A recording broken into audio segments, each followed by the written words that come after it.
অসমৰ এখন গাঁও, সেই গাঁওখন নৰেন্দ্ৰ মোদী ডাঙৰীয়াই প্ৰশংসা কৰিছে। সেই গাঁওখন প্ৰত্যন্ত এৰিয়াৰ গাঁও, প্ৰত্যন্ত এখন গাঁও, সেয়া হৈছে বজালী জিলাৰ বেলনা গাঁও।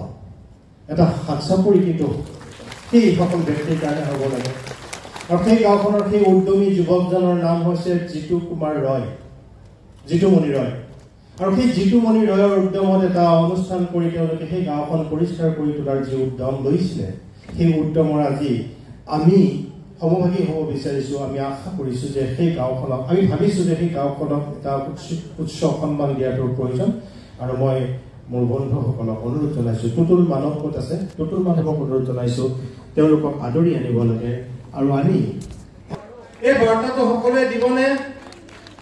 এজনীয়ে কৈছে দিম বুলি, গোটেই সকলোৰে লোকটো এজনীয়ে লৈছে দিম বুলি। সকলোৱে কোনে কোনে কৰিব? মই হাতবিলাক ভালকৈ এইফালে পোহৰৰ কাৰণে দেখা নাই, জানে থিয় হৈ দিলে কিজানি গম পাম কোন কোনে কৰিব। কোনে কোনে? বাইদেউ, মিনাৰা বাইদেউ, মই গম পাম থিয় হৈ যদি দিয়ে তেতিয়া মই গম পাম। কোনোবাই কৰিব আৰু কোনোবাই বহি আছে।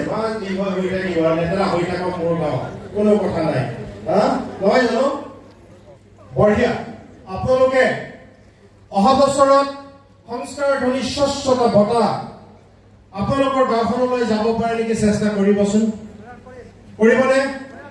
আমাৰ তাত 100খন গাঁৱৰ নমিনেশ্যন আহিব লাগে অহা বছৰ।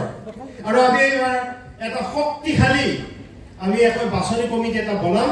এইবাৰ অহাবাৰৰ কাৰণে এটা শক্তিশালী বাছনি কমিটি বনাম, যিয়ে নেকি নমিনেশ্যন আনিব আৰু সেই নমিনেশ্যনৰ ওপৰত নিৰ্ভৰ কৰি সংস্কাৰ ধ্বনিৰ স্বচ্ছতা বঁটা প্ৰদান কৰিব। ধন্যবাদ। আপোনাক ধন্যবাদ জনাইছোঁ। মই 1 মিনিট আপোনাৰ মুখৰ পৰা অডিয়েন্সৰ কাৰণে ধন্যবাদ।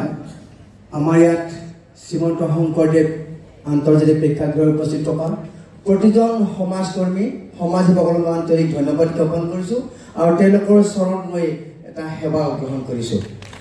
আৰু এই স্বচ্ছতা যিটো বঁটা প্ৰদান কৰিব আমাৰ সংস্কাৰ ধ্বনি ফাউণ্ডেশ্যন তৰফৰ পৰা, তেওঁলোকৰ যি আমাৰ এই পুৰস্কাৰ নহয়, এইটো আমি কৰ্ম উদ্যম হিচাপে বঁটা হিচাপে আমি গ্ৰহণ কৰিম। আৰু আজিৰ পৰা তেওঁলোকে যি বঁটা প্ৰদান কৰিলে, এই বঁটাটোৰ পৰাই আমাৰ দায়িত্ব দুগুণ বাঢ়িল। আৰু এনেকৈ আপোনাৰ সকলকো আমি ক'বলৈ অনুৰোধ জনাইছোঁ যে স্বচ্ছতাই পৰম ধৰ্ম, স্বচ্ছতাই সেৱা হিচাপে আপোনালোকে লওক আৰু আপোনালোকৰ প্ৰতিটো চুপা চুবুৰী আপোনালোকৰ গাঁওখনক পৰিষ্কাৰ কৰিবলৈ আগ্ৰহী হওক। এই কামনাৰে মই আপোনালোকৰ ওচৰত প্ৰাৰ্থনা জনাইছোঁ। কৃষ্ণ। ধন্যবাদ। মই doctor Amarjyoti Choudhury sir, doctor Suryakanta হাজৰিকাদেৱ, জ্যোতিষ কুমাৰ শৰ্মাদা, প্ৰাঞ্জল দাদা, আপোনালোকক অনুৰোধ জনাইছোঁ। আমাৰ ভলণ্টিয়াৰসকলে, আমাৰ স্বেচ্ছাসেৱকসকলে, স্বেচ্ছাসেৱিকাসকলে এইখিনি আগুৱাই দিব আৰু তেওঁলোকক এইখিনি প্ৰদান কৰিব। তেওঁলোক ইফালে আহিব, আপোনালোক ইফালে আহিব লাগিব। আপোনালোক পিছুৱাই পিছুৱাই আহা। আৰু এইখন ফটো ভাল হ'ব লাগে, গোটেই অসমৰ কাৰণে এখন ফটো হ'ব লাগে। এখন হৈছে স্বচ্ছতাৰ ফটো। আপোনালোক আগুৱাই যাওক। জিতুমণি, আপোনালোক আগুৱাই। বেলনা গাঁও মনত ৰাখিব, অসমৰ স্বচ্ছ গাঁও বেলনা। অকল সিফালে অসমৰ স্বচ্ছ গাঁও বেলনা, বজালী জিলা 2024 চনৰ সংস্কাৰ ধ্বনি স্বচ্ছতা বঁটা বেলনা গাঁও বজালী জিলালৈ অৰ্পণ কৰা হৈছে।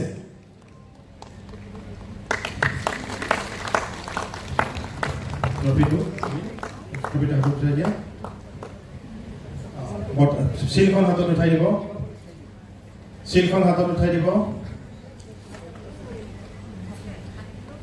ছাৰ, আপোনালোকে শিলখন হাতত তেওঁলোকৰ হাতত অৰ্পণ কৰিব।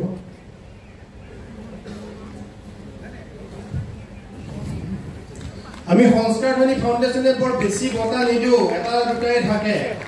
আৰু বিশেষকৈ আমি সংস্কাৰ ধ্বনি স্বচ্ছতা বঁটা দি ভাল পাওঁ। আমাক 3 বছৰ আগতে প্ৰেম সাগৰ মহোদয়ে সংস্কাৰ ধ্বনি স্বচ্ছতা বঁটা এটা নিজে তেওঁ স্পন্সৰ কৰিছিলে।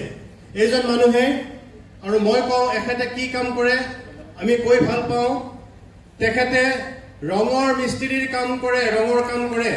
আৰু তেওঁ যদি হৃদয়ত ইমানখিনি স্থান আছে, তেতিয়া আমি আৰু বহুত কিবা কিবি কৰিব পাৰোঁ। পাৰোঁনে নোৱাৰোঁ কওক? আপোনালোকে আমাক সদায় এনেকৈ আশীৰ্বাদ দিব।